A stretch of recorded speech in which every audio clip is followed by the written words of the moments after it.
Hello, this video is made as a direct reply to the Fungiform Papillae theory regarding Deutronium water. Anyway, my hypothesis is that in what would be a natural, healthy hyperglycemia taste receptor experience, there is a triggering of a hypoglycemia deficit. Deutronium heavy water may or may not elicit a sweet taste sensation because the fungiform papillae on the tip of the tongue between the taste receptors for sweet and umami, between these receptor points very specifically. My theory is that the fungiform papillae, having the rounded exterior that they do, and the other papillae of the tongue being pretty different in shape and fairly well specialized, I believe that unless the heavy water has increased viscosity and it's thicker,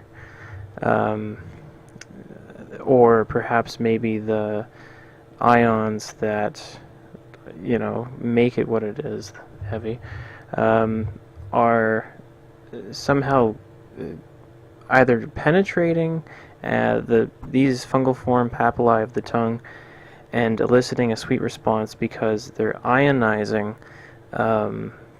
underneath and around these very specific types of papillae, whereas the other papillae of the tongue are very coarse and in shape. They're very almost jagged, and there is quite a gradient within the taste receptors of the tongue in their different shapes. However, what makes fungiform papillae of the front of the tongue and sides of the tongue so much more, I think, responsive to this excess ionization, it's because of this crevasse and cup, this mushroom-like cup that these taste buds have, and I believe that's what's happening. So essentially, ions of hydrogen are being deposited very specifically within these crevasses,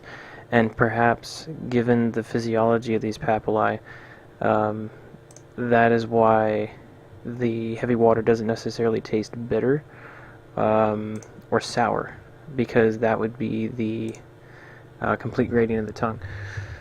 So my theory or assumption then is that somewhere between the umami and sweet receptors there is a ionizing reaction that, for whatever reason, may be either overstimulating those taste receptors or negatively impacting them. And the reason that I brought up the type 2 hypoglycemia slide was because that my theory is if you consume X amount of heavy water, now I don't know exactly what that ratio would be or if it's by body type or what, and also I don't know much about tritium. I've tried to avoid information about tritium and tritium jewelry and things like that as much as possible because I find it's a silly isotope to carry around flippantly and whatever.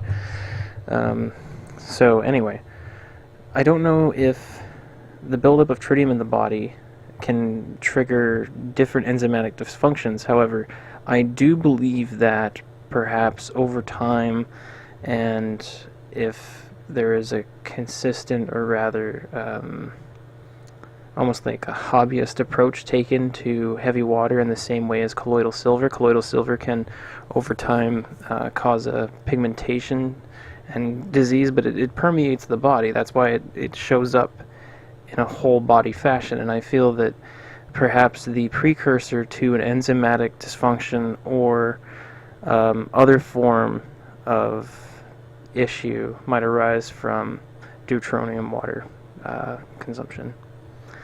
Yeah.